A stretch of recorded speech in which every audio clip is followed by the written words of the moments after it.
Halo semuanya, perkenalkan nama saya Roni Setiawati Arunjana dari Pendidikan Biologi FKIP UNS. Hari ini kita akan belajar tentang biologi, terutama pada sistem peredaran darah atau sistem sirkulasi. Mari kita mulai dengan organ terpenting dalam sistem peredaran darah, yaitu jantung. Jantung terletak di dalam rongga dada kita, sedikit condong ke sisi kiri tubuh. Makanya, ketika kita meletakkan tangan di dada sebelah kiri, kita bisa merasakan detakan jantung kita. Berapa ukuran jantung kita? Coba genggam tangan kalian. Nah, jantung kita berukuran sebesar genggaman tangan kita sendiri. Jadi, setiap orang memiliki ukuran jantung yang berbeda-beda sesuai ukuran tubuhnya. Jantung memiliki berat sebesar 300 gram. Meskipun ukurannya tidak terlalu besar, jantung adalah organ yang sangat kuat. Fungsi utama jantung adalah memompa darah dan mengalirkannya ke seluruh tubuh. Jantung bekerja seperti pompa yang tidak pernah berhenti, siang dan malam, sejak kita lahir hingga meninggal. Sekarang, mari kita pelajari bagian-bagian jantung. Jantung memiliki 4 ruang, yaitu 2 serambi dan 2 bilik. Yang pertama, serambi kanan atau atrium kanan. Serambi kanan berfungsi menerima darah yang kaya karbon dioksida atau CO2 dari seluruh tubuh. Darah ini masuk melalui pembuluh yang disebut vena cava. Setelah menerima darah, serambi kanan akan mengalirkannya ke bilik kanan atau ventrikel kanan. Yang kedua, ada bilik kanan atau ventrikel kanan.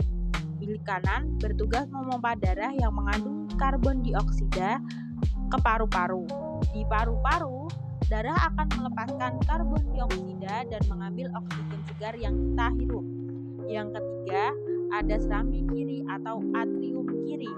Serambi kiri menerima darah yang sudah kaya oksigen atau O2 dari paru-paru. Darah ini masuk melalui pembuluh yang disebut vena pulmonalis. Kemudian darah dialirkan ke bilik kiri atau ventrikel kiri. Yang keempat, bilik kiri atau ventrikel kiri. Bilik kiri adalah bagian yang paling kuat di jantung. Mengapa? Karena bilik kiri harus memompa darah yang kaya oksigen ke seluruh tubuh melalui pembuluh darah yang disebut aorta. Bayangkan jika ujung kepala sampai ujung kaki semua harus mendapat pasokan darah dari bilik kiri ini. Selanjutnya, jantung memiliki beberapa pembuluh darah utama yang sangat penting. Yang pertama, aorta. Aorta merupakan pembuluh darah terbesar yang membawa darah kaya oksigen atau O2 dari bilik kiri ke seluruh tubuh. Yang kedua, ada vena cava. Vena cava merupakan pembuluh yang membawa darah kaya karbon dioksida atau CO2 dari tubuh kembali ke serambi kanan. Ada 2 vena cava, yang pertama vena cava superior dari tubuh bagian atas dan yang kedua vena cava inferior dari tubuh bagian bawah. Selanjutnya, yang ketiga ada arteri pulmonalis. Arteri pulmonalis merupakan pembuluh yang membawa darah kaya karbon CO2 dari bilik kanan ke paru-paru.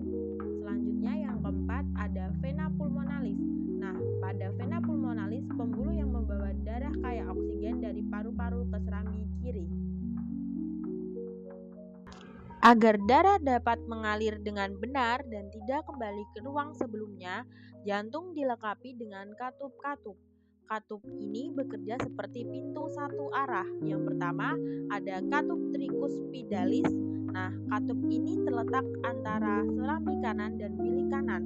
Fungsinya sendiri untuk mencegah agar darah dalam ventrikel kanan tidak masuk ke atrium kanan. Disebut tricuspidalis karena memiliki 3 daun katup. Yang kedua, terdapat katup bicuspidalis atau katup mitral. Katup ini terletak antara serambi kiri dan bilik kiri. Fungsinya untuk mencegah darah dalam ventrikel kiri tidak mengalir kembali ke atrium kiri. Disebut bicuspidalis karena memiliki 2 daun katup. Jadi, fungsi utama katup-katup ini adalah menjaga agar darah dalam ventrikel tidak kembali ke atrium. Dengan begitu, darah selalu mengalir ke satu arah yang benar. Setelah kita mempelajari tentang jantung, selanjutnya kita akan mempelajari tentang pembuluh darah. Pembuluh darah adalah saluran yang membawa darah, oksigen, dan nutrisi ke seluruh tubuh manusia. Bayangkan, pembuluh darah ini seperti jalan raya dalam tubuh kita, tempat darah mengalir dari satu ke tempat yang lain. Terdapat 3 macam pembuluh darah dalam tubuh kita. Yang pertama, pembuluh darah nadi atau arteri. Yang kedua, pembuluh balik atau vena, dan yang ketiga, pembuluh kapiler. Dari ketiga macam pembuluh darah tersebut, mari kita bahas satu persatu. Pembahasan yang pertama adalah arteri atau pembuluh nadi. Arteri adalah pembuluh darah yang membawa darah meninggalkan atau keluar dari jantung menuju ke seluruh tubuh. Ciri-ciri arteri yaitu memiliki dinding yang tebal dan elastis. Mengapa tebal? Karena harus menahan tekanan kuat dari pompa jantung. Selain itu, memiliki denyut yang bisa kita rasakan. Kalian bisa merasakan denyut nadi di pergelangan tangan atau leher. Letak dari arteri di bagian dalam tubuh, tersembunyi dan terlindungi.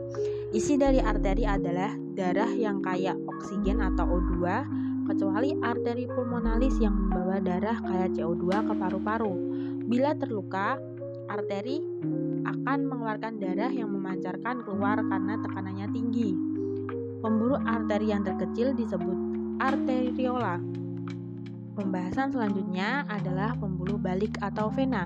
Vena adalah pembuluh darah yang membawa darah dari seluruh tubuh kembali ke jantung.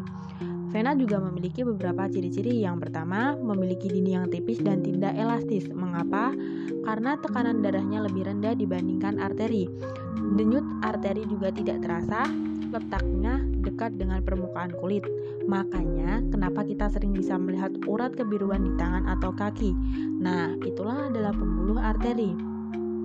Isi dari arteri adalah darah yang kaya karbon dioksida atau CO2, kecuali vena pulmonalis yang membawa darah kaya O2 atau oksigen dari paru-paru ke jantung. Bila vena terluka, darah akan menetes, tidak memancar seperti arteri. Pembuluh vena yang terkecil disebut venula. Selanjutnya, pembahasan yang ketiga adalah pembuluh kapiler. Pembuluh kapiler adalah pembuluh darah terkecil yang melindungi arteriola dan venula. Pembuluh kapiler ini sangat tipis, hanya setebal satu lapis sel saja. Dindingnya yang tipis ini memungkinkan terjadinya pertukaran zat antara darah dan sel-sel tubuh. Di pembuluh kapiler inilah terjadi beberapa hal. Yang pertama, pelepasan oksigen dan nutrisi ke sel-sel tubuh. Yang kedua, penyerapan karbon dioksida dan zat sisa dari sel-sel tubuh. Jadi, meskipun ukurannya pembuluh kapiler sangat kecil, pembuluh kapiler memiliki peran yang sangat penting. Setelah kita mengetahui definisi dan ciri-ciri dari arteri, vena, dan pembuluh kapiler, kita akan merangkum perbedaan antara arteri dan vena agar lebih mudah diingat. Perbedaan yang pertama, arah aliran. Arah aliran dari arteri dari jantung ke tubuh, sedangkan vena arah alirannya dari tubuh ke jantung. Perbedaan yang kedua adalah dinding. Dinding arteri tebal dan elastis, sedangkan vena tipis dan tidak elastis. Denyut dari arteri terasa, sedangkan vena tidak terasa. Letak dari arteri di bagian dalam tubuh, sedangkan vena letaknya dekat permukaan kulit. Arteri sendiri membawa darah kaya O2 kecuali arteri pulmonalis, sedangkan vena membawa darah kaya CO2 kecuali vena pulmonalis. Bila terluka, arteri darah memancarkan keluar, sedangkan vena darah akan menetes. Baik, kita sudah sampai pada akhir pembelajaran hari ini. Mari kita ingat kembali poin-poin yang sudah kita pelajari bersama. Ada 2 poin yang sudah kita pelajari hari ini. Yang pertama ada jantung, yang kedua ada pembuluh darah. Nah, jantung itu terletak di dalam rongga dada sebelah kiri, berukuran segenggam tangan kita atau 300 gram, dan jantung juga memiliki 4 ruang. Yang pertama serambi kanan, yang kedua serambi kiri, yang ketiga bilik kanan, dan yang keempat bilik kiri. Nah, pembelajaran yang kedua tadi kita sudah mempelajari tentang pembuluh darah. Pembuluh darah itu memiliki 3 jenis. Yang pertama arteri, yang kedua vena, yang ketiga pembuluh kapiler.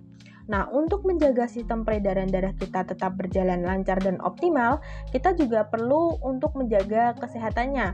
Cara-cara yang dapat kita lakukan adalah berolahraga secara rutin, mengkonsumsi makanan yang bergizi, istirahat yang cukup dan tidak merokok atau menghindari rokok, serta menghindari makan makanan yang berlemak atau junk food. Nah, ingat, jantung yang sehat adalah kunci kehidupan yang berkualitas. Sekian dari saya akhiri. Terima kasih. Wassalamualaikum warahmatullahi wabarakatuh. Sampai ketemu di lain kesempatan.